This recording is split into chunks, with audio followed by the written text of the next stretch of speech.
the Libya business. Right, we interrupt that because we're going to go to Sandringham. Queen and Duke of Edinburgh been at church there, and they're just leaving. Our correspondent, Mark Worthington, I think, can join us. Mark? No, we're going to hear from him just a moment. But in the meantime, there we are. That's the royal family, or two members of the royal family. I'd say the two most senior members of the royal family.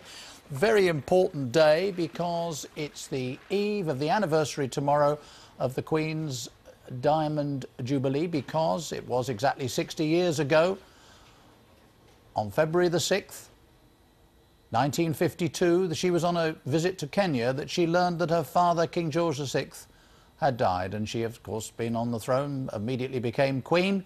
The coronation wasn't to be for another year, but she became Queen then. And she has just been at a church service there in Sandringham, at the Church of St Peter and St Paul in West Newton, not very far from her country home of Sandringham, as I say. Everybody very well wrapped up, including, of course, Her Majesty herself. As usual, looking very robust, but she is an elderly lady after all. Got to be extremely careful. I hope they've put some grit down on that path. I think if we can't quite see, I can see her boots there. She's got stout boots on. And there are various local people, local children, handing her flowers. And there, just behind her, the Duke of Edinburgh, fully recovered, as far as we can tell, from his recent bout of illness. Of course, he was at Sandringham when he was rushed to hospital. A little bit of trouble with the heart. That was dealt with very quickly.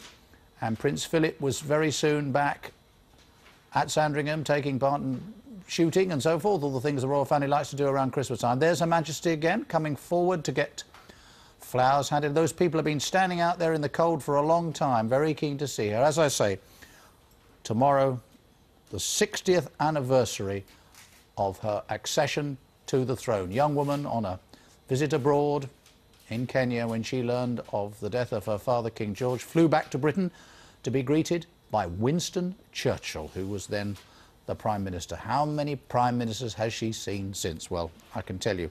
Do the sums, it's something like a dozen, probably more. Now the Queen carefully navigating the bits of water. Is slippery and icy. Everybody being rather careful about it, including our cameraman. I think he's got to sort of mind how he goes there. Look at that, Queen's just behind them. More flowers being handed over. The routine is always the same. Her Majesty takes flowers from people, always delighted to have them. Well, she's got two bunches in her hand. Now, normally hands them straight on to one of her staff, but at the moment, I think the only people that are immediately available... Oh, there's a police woman. Yes, a woman police officer there. Takes the flowers. I'm afraid Her Majesty's slightly obscure, but that very large copper there, look at that. Mind out the way, sir, please. We want to see the Queen, not you. Here she comes. At her great age, does enjoy... Oh, I recognise that man, I have to tell you. He is a royal fan of some standing. And what is he giving her? Isn't she lucky? What's this? Some sort of plaque, I would think. A picture. Thank you. Oh, she says, how nice. The Queen's ability to talk to everybody, show an interest in everybody, is legendary. And she's doing it again. He's a lovely chap there, I must say. But move on, please. Could you take this picture? It's a picture of me. Would you believe it? There we are. More flowers for Her Majesty. As I say, this church that she's been to, the service lasting quite a short one. Queen is always attends church on Sundays. She takes her religion extremely seriously, but this was quite a short service, lasting, in fact, less than 3/4 of an hour. And the weather we can see bits of snow around in the background, a lot of ice around. The Duke himself was due afterwards to go on to King's Lynn to take the salute at the 90th anniversary parade of the King's Lynn and District branch of the Royal British Legion, but that has actually been cancelled. Our correspondent there, who we hope to talk to in a minute, Mark Worthington, was saying that it's not surprising the state of the local roads and so on, that won't be happening. I think there is a plan, though, that the Queen and her husband will be going to a village hall nearby. I think we can now talk to Mark Worthington, our correspondent. Mark, there's a lot of people, quite a lot of people brave the cold. I think she's heading into is it a hall she's going in now? That's right, she's going into the village hall, which you can see over my shoulder behind me. But on her way, she's taken a great amount of time to talk to greet, to take flowers from those who've come to see her here this morning.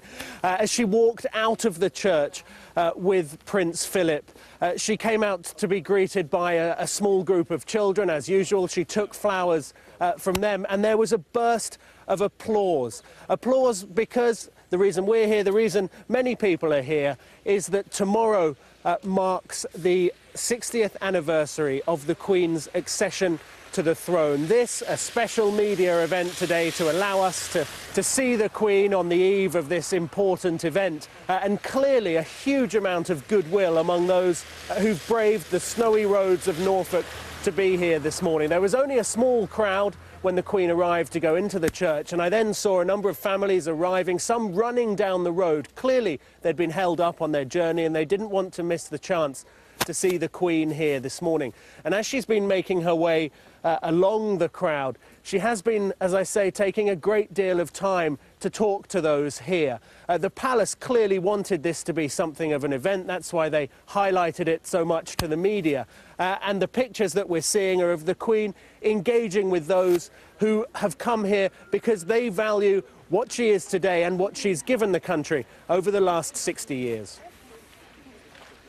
Yes, indeed, Mark. It was interesting you were talking about the day tomorrow. Obviously, got to be tinged with sadness, hasn't she, as she thinks back, the Queen, to her father, King George VI, not a well man for a long time, finally did die February the 6th, 1952. I noticed the Queen usually spends tomorrow privately, but she does have a couple of engagements tomorrow. I don't know if you know about that, going to the town hall and to an infant school, Dersingham Infant and Nursery School, I think. Typical sort of engagements. Yes. That the Queen is, well, frankly, she's had a lot of practice, but she's very good at it.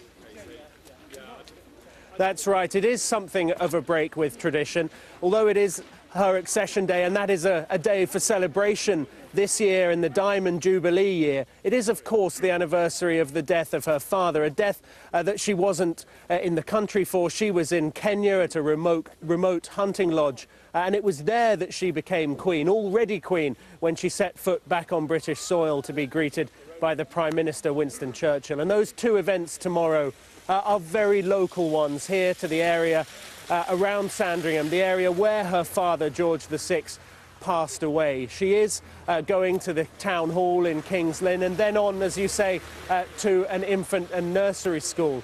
And that will be another opportunity, like we've seen today, for the Queen to do what she enjoys best, getting to talk to the people who value her, who want to celebrate with her this Diamond Jubilee year.